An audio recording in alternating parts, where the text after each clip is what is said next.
ሰላም ጤና ይስጥልን ክቡራትና ክቡራን ተመልካቾቻችን፣ ዛሬ በትረካ ሰዓታችን የአንድን ጀግና ኢትዮጵያዊ ህይወት ታሪክ ወደ እናንተ እናደርሳለን። አብራችሁን ቆዩ። ሳሎን ድረስ ዘልቆ የሚዋጋው አብራሪ። እኛ ብንሞት ሌላ ሰው ይተካናል። መተኪያ የሌላት ኢትዮጵያ ከሞተች ግን ተተኪው ትውልድ ስለሚሞት ዋጋ አይኖረውም። የሀገርን ሉዓላዊነት በአስተማማኝነት መጠበቅ ቆራጥነትና ልበ ሙሉነትን ይጠይቃል። እኛ በህይወት ቆመን እያየን ጠላት አንዲት ስንዝር መሬት ቆርሶ መሄድ ቀርቶ በአንድ እግሩ እንኳን ሊቆምባት አይችልም። ከሀገር ወዲያ ሌላ መኖሪያ ዋሻ ስለሌለ በሀገርና በነጻነት ጉዳይ ምንም ቀልድ ሊኖር አይችልም ይላል ጀግናው ኮሎኔል በዛብህ ጴጥሮስ። በሀገራችን ታሪክ እጅን ባፍ ላይ የሚያስጭኑ ብዙ ጀግኖች በተለያዩ ጊዜያት ተፈጥረዋል። ሁሉም ዘርፍ የየራሱን ጀግና ዋልዶ የሀገሩን የወደፊት እድል ፈንታ አስቀድሞ መጻፍ የሚጠበቅበትን ተወጥቷል። የኢትዮጵያ አየር ኃይልም ጀግኖችን በማፍራት ስማቸውን በወርቅ ቀለም ካጻፉ ተቋማት መካከል ስሙ በጉልህ ይጠቀሳል። በአየር መቃወሚያ ተመቶ አበቃለ ተከሰከሰ ሲባል ከጅግጅጋ እስከ ደብረ ዘይት ድረስ በሰላም በመብረር ያሳረፈ ፓይለት እንዲሁም ጠላትን ሳሎን ድረስ በመግባት ተዋጊ ጀት ያጋየ ደፋር ጦረኛ በሀገራችን ታሪክ ከእርሱ ውጪ ስለመኖሩ እንጃ። ከሀገር ሉዓላዊነትና ክብር የሚቀድም ነገር አያውቅም ይባላል። በእርግጥም ትላንቱን ያስተዋለ ይህንን በሚገባ ይመሰክራል። በአንድ የውጊያ ግንባር ላይ ተመላልሶ በመዝመት በገፍ የሚቆጠር የጠላትን ሰራዊትና 5 ታንኮችን በሮኬት በታትኗቸው በወጣ በ10 ሰዓታት ልዩነት ውስጥ ሁለተኛው ግንባር ላይ በመገኘት ለዚያድ ባሬ ጦር ራስ ምታት የነበረው ይህ ረፍት የለሹ ሰው ነው።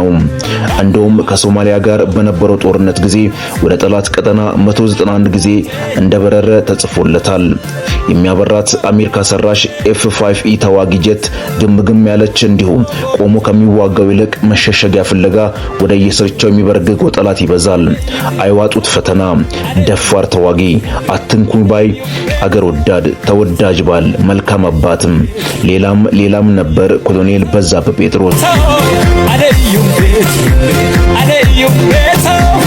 ታሪክ ዘመኑን ሐምሌ 13 ቀን 1943 ዓ.ም ነበር ይነላል።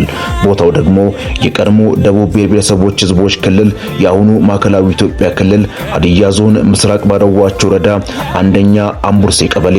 አቶ ጴጥሮስ ሎዳሞና ወይዘሮ ሸዋዬ አብርሃም ሶስተኛ ልጃቸውን በሰላም ተገላገሉ። እነሆ የወደፊቱ የኢትዮጵያ የሰማይ ዘብ በበረራ ኮድ ስሙ ፎጊ አሊያም በመዝገብ ስሙ ኮሎኔል በዛብህ ጴጥሮስ ሎዳሞ።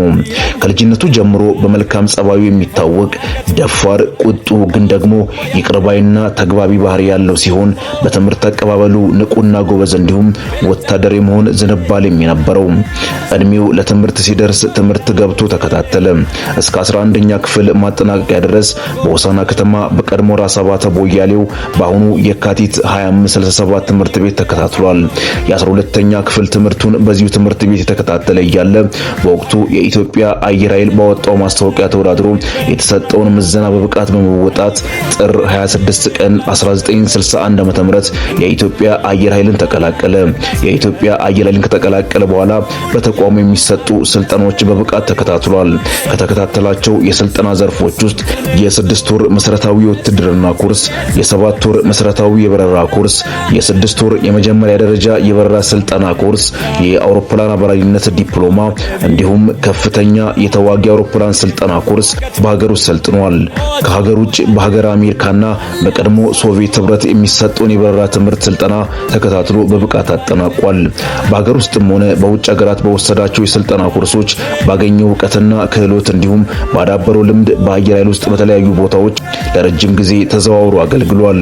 ስለ ኮሎኔል በዛብህ የጦር ሜዳ ጀብዶች ጥቂት ከማለታችን በፊት አገልግሎት ከሰጠባቸው የተለያዩ ቦታዎች ውስጥ በጥቂቱ በተዋጊ አውሮፕላን አብራሪነት፣ በበረራ አስተማሪነት፣ በስኳድሮን ምክትል አዛዥነት፣ በተዋጊ ስኳድሮን የበረራ አስተማሪነት፣ በበረራ ትምህርት ቤት የትምህርት መኮንን በመሆን በተደራቢነት፣ በበረራ ትምህርት ቤት አዛዥነት በተደራቢ፣ በሰሜን አየር ምድብ ጥገና አዛዥነት፣ በኤል 39 አውሮፕላን በረራ አስተማሪነት፣ በበረራ ትምህርት ቤት ምክትል አዛዥነት፣ በበረራ ማሰልጠኛ ትምህርት ቤት የሥርዓተ ትምህርት ደረጃና ምዘና ኃላፊነት፣ በበረራ ትምህርት ቤት የዕቅድና ሥርዓተ ትምህርት ኃላፊነት፣ በኤል 39 አውሮፕላን አውሮፕላን ስኳድሮን አዛዥነት እንዲሁም በምስራቅ አየር ምድብ አዛዥ ተደራቢ በመሆን የሰራባቸው ቦታዎች በዋናነት ይጠቀሳሉ። የጦር ሜዳ ጀብዶችን እንደሚከተለው እናቀርብላችኋለን። ኮሎኔል በዛብህ ታላቅ ገድል ከፈጸመባቸው የውጊያ ውሎች መካከል የሐምሌ 27 ቀን 1969 ዓ.ም ይቀድማል። ተምኪተኛው የዚያድ ባሬ መንግስት በምስራቅ ኢትዮጵያ ግዙፍ ወታደራዊ ወረራ ፈጽሞ ነበር። ይህንን ወረራ ለመመከት ከተሰማሩት የአየር ኃይል አሜሪካ ሰራሽ F5E ተዋጊ ጄቶች መካከል አንዱን የያዘው እሱ ነበር። ማለትም ኮሎኔል በዛብህ ጴጥሮስ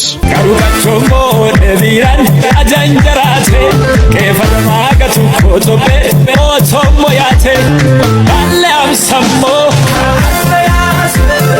bele tambate